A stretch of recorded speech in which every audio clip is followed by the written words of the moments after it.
Magandang gabi po, galing dito sa Cherry Hill, New Jersey. So, actually, it's 7:23 ng gabi.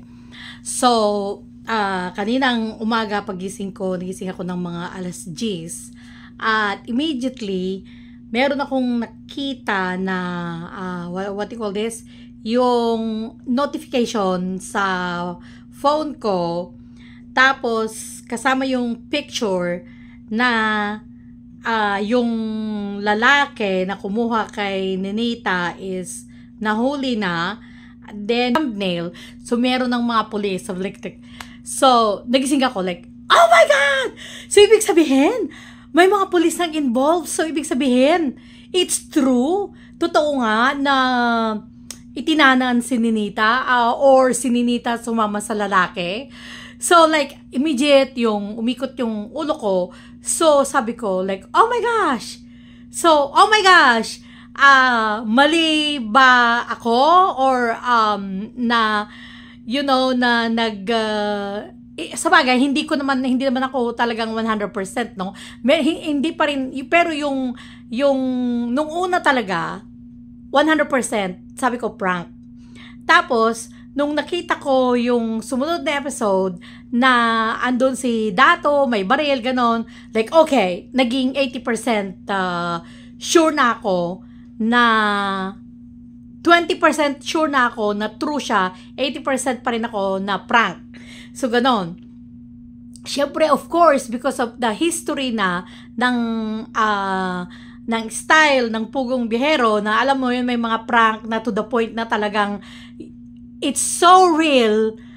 Yung mga prank ni Sir Paul, it's so real, it's so well written and coordinated na unless you're used to them, like pagbago ka pa lang talagang nanonood, like akalay mo talaga na prank. So, and then the other day, yesterday, na tinignan ko na naman yung vlog, which is, alam nyo, na nag-reaction video ako. Like, wait a minute, lalo yung pagtakita nila sa lalaki, alam nyo yung pagtakbo ng lalaki, and then, yung mga katanungan, yung mga sagot, yung bang parang like, wait a minute, there's so many BS, dami-daming mga BS na para ito ay maging katotohanan. So, nagbago ulit yung pananaw ko. And besides, na sabi ko, like, okay, so, prank ito.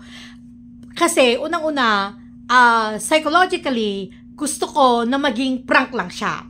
Ayaw ko na, alam mo yon, yung kagaya ng marami sa inyo, gusto nyo maging prank lang siya kasi ayaw nyo na maging totoo na sumama si Ninita sa kanyang murang edad sa lalaki at hindi pa siya nakapagtapos sa kanyang pag-aaral.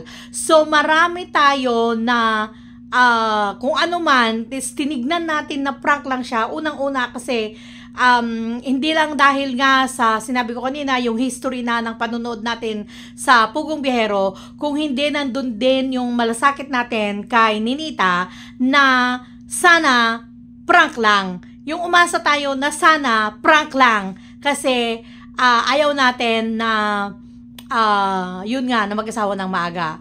Okay. So, like I said yesterday, maraming mga inconsistencies na para masabi ko na, okay, this is 100% na totoo. Until nagising ako kanina umaga at nakita ko nga to na may mga police na sa thumbnail. Actually, hindi ko pa siya pinanood. Kasi mula nung gumising ako, namalengke kami ng asawa ko para sa is it true?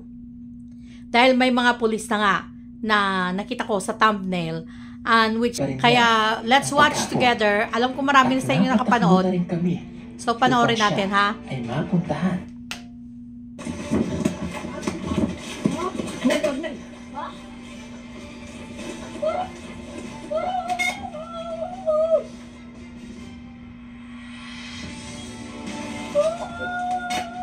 Sige, mabuti na lang ito, kailangan na nila itong gawin upang hindi na siya makatakas. Dala-dala namin siya pabalik sa kubo. Relax nga lang kasi. Dahil sa pagiging hysterical niya, Pero ganun pa man, ay naiintindihan ko siya sa kalagayan niyang yan dahil isa lamang siyang ina na nananabik na makita ang kanyang anak. Mahigpit na hawak sa mga kamay nila Peter Paul at Edito para hindi na makatakas si Ariel. Subalit sa pagkakataong ito, dahil sa agresibo si Nanay Lorna, ay muli na naman itong magpumiglas kung kaya't nahulog sila sa gilid. Si Edito! At dito na naman kami nagkagulo. Oh my God, mama naman si Edito! Doon ka na, doon ka na, doon ka. Tulak. Ayaw niya ako. Ayaw.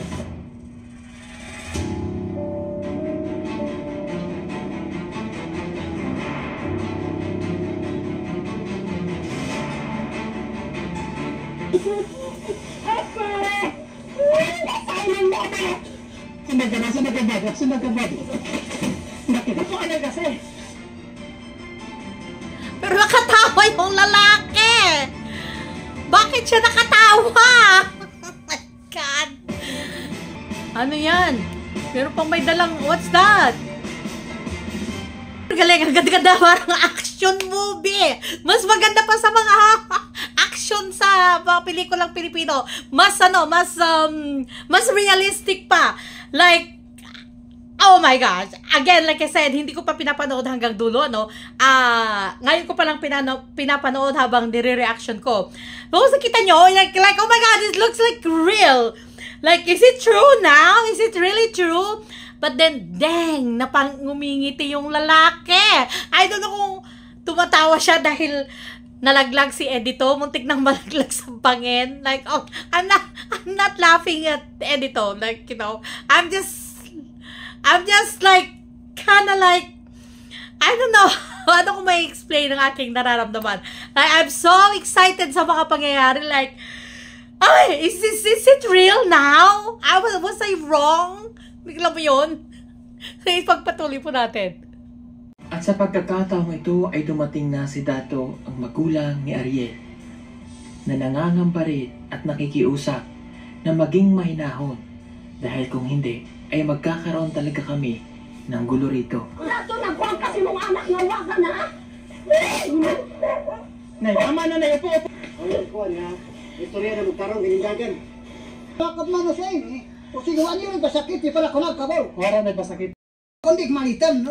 Sandali lang gusto ko lang yung sabihin, like, yung ang kisig-kisig ni Peter Paul, talagang para, yung mas realistic pa siya kaysa kay, alam mo yun, like, yung kay Robin Padilla. So, maybe this is not an acting.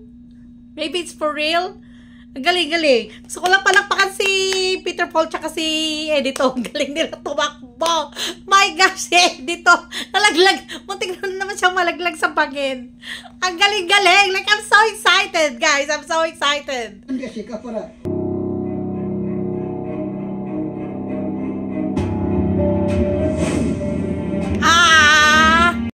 Okay, so,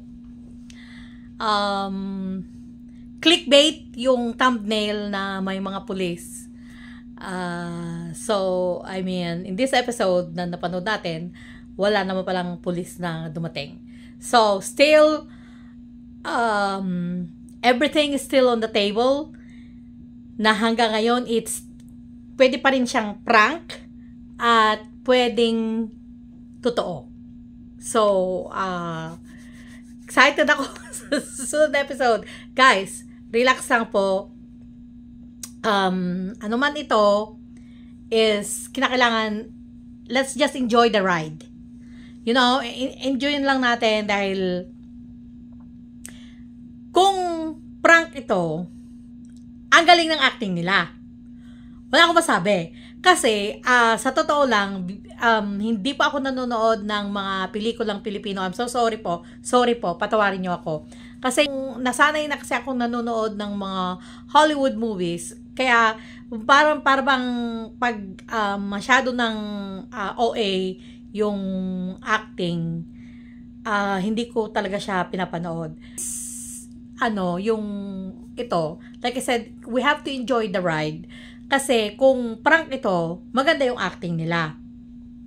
Ngayon, kung hindi man siya prank, kung totoo siya, maganda pa rin yung pinapakita nila ng mga actions nila. Kasi nakita mo doon yung kung ito po ay totoo. Ulitin ko pa, kung ito po ay totoo, maganda yung mga nagiging actuations ng mga reactions ni na Sir Paul, Nanay Lorna, si Peter Paul, at saka si Peking Bombay, si Edito, yung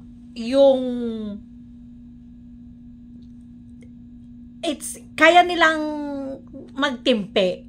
Dahil, again, like I said, if that was me, kung ako si Nanay Lorna, siguro talagang kagaya nga yung alam ko na nandun siya sa taas ng puno, ay bilang isang ina, I would probably doesn't care kung meron siya dong patalim or baril or whatever.